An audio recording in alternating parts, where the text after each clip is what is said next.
be shagged.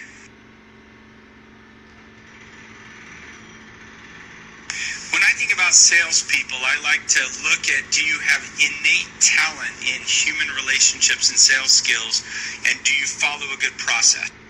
Most people who don't have experience with sales naturally think about people who have the gift of the gab. They're high on innate talent. They might like golf a lot. And if you look here, I obviously have these people scored as people in low and process orientation. I call them mavericks. Mavericks are people who are naturally good networkers. They're great with senior executives. They know how to move a process along. They know how to ask for budget. By definition, mavericks don't follow rules. They don't follow process. They don't like to submit paperwork. They're not good at forecasting. Mavericks probably don't play well in teams. Mavericks need a lot of support. Mavericks don't always follow up when they're supposed to.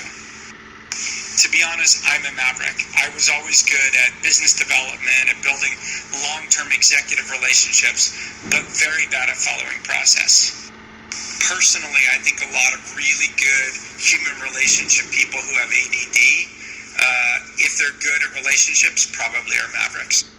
In every organization, you need mavericks, but mavericks tend not to make good sales management. They tend to be individual contributors. Mavericks really need to be surrounded with sales engineers. They really need leadership. They need you reviewing pipeline a lot. I'd say probably 1 out of every 10 of your sales reps will be a maverick. I'm a very big believer in channeling people's strengths, not making them cater to their weaknesses. So truthfully, don't try to turn your mavericks into process weenies. The other end of the spectrum is people who are naturally really good at following process, not necessarily good at innate sales skills. A really common misperception is that these people here are not good at sales. Many of these people can be great at sales. I call these people journeymen. A journeyman is somebody who will follow process, get everything done, follow the rule. Just because you're good at process doesn't mean you're going to be good at sales. But the people who are driven to succeed at sales, it's okay if you don't have the gift of the gab.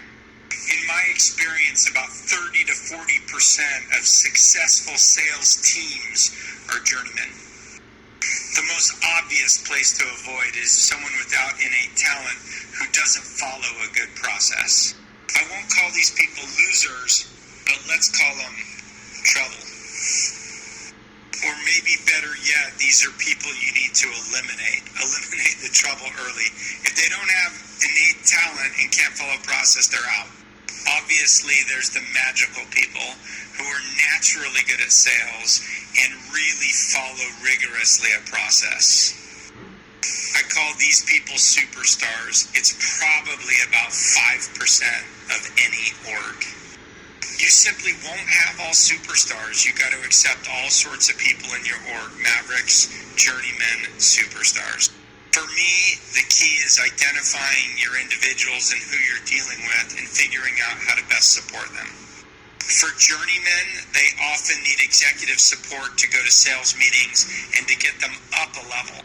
Journeymen often get layered by gatekeepers because they don't have the innate talent to get above the gatekeeper.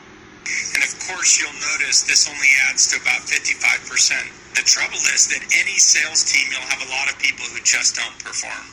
I don't know why. Maybe it's the nature of salespeople or the industry, but I find at least 1 in 3 people churns out quickly.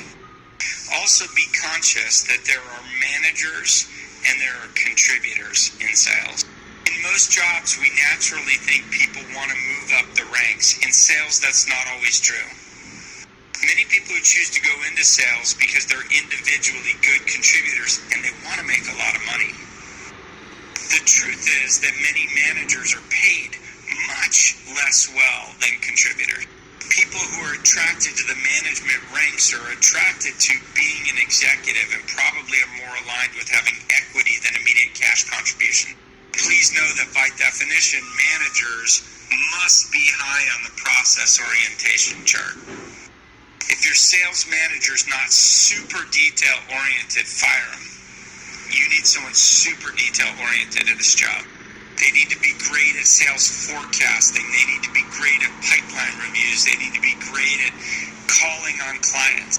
They need to be great at helping people with objection handling, sales enablement, and training. They need to be great with sales operations.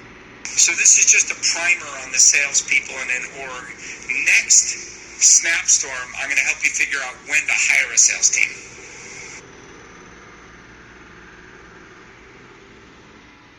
Hey, Snapchat, I'm continuing my week of covering sales at startups. Today, I'm going to talk about when to hire your first sales reps. And since today's Saturday, it's just normal dad day for me, reffing soccer games. And before we get started, I'll put out a little sales advice. Most startups hire sales execs way too early in their history.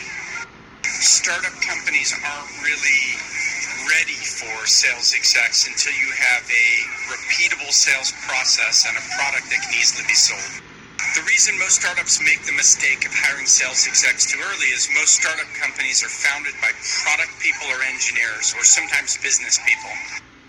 And they assume since they don't have sales skills themselves, the best thing to do is hire a senior sales exec.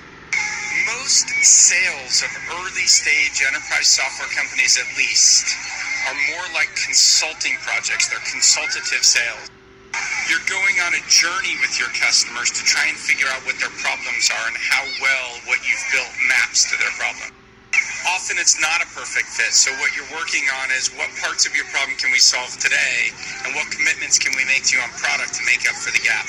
And unless you as founders or senior execs are willing to sit in front of customers, you'll never actually understand the requirements. Most great sales execs are really good at relationship management and understanding the sales process. Most great sales execs need really well-built products and need a lot of the early referenceability to be successful. The other problem with hiring sales execs too early at a company is they are what's known as coin-operated. People think I'm being pejorative when I say sales execs are coin-operated. I'm not. You just need to understand the psychology. Oftentimes they're motivated by lots of cash. Sales execs are motivated by lots of cash because they know they can make lots of cash. And why wouldn't you? Why wouldn't you want the cash? And in order to pay them the kind of net cash they need to earn, you've got to be able to know that you can repeatably sell your product. It's from those sales that you afford commission. If senior sales execs are willing to join your sales company super early, I would question whether they're truly amazing sales executives. Yes, there are some rare exceptions of sales execs who just really like the art of the start, but they're rare. So what I recommend, instead of spending your money on senior sales execs, spend your money on sales coaches to help you be better at the process. Think of your process more as a consulting engagement, even though your end result is to try and sell mostly software with a little bit of pro-serve. Do a real plan of how much volume your business can do in sales and whether or not you can truly afford to pay commissions for sales reps. It's one thing to try and persuade them you're going to hit huge revenue targets, but if you don't, they're just going to leave. So the best time to hire sales execs is when you have referenceable clients, when you have a product that's evolved enough to have a repeatable sales process. And the first people you actually want to hire in sales are people who carry bags. You want bag carriers. Bag carriers is a metaphor for doers. You want doers. Most people want to hire super senior sales execs that often are managers. You don't have anything to manage yet. You're just trying to find if you have a repeatable sales process and can get more customers. In summary, first sell products yourself, then hire a coach, then find a repeatable process, then hire execs.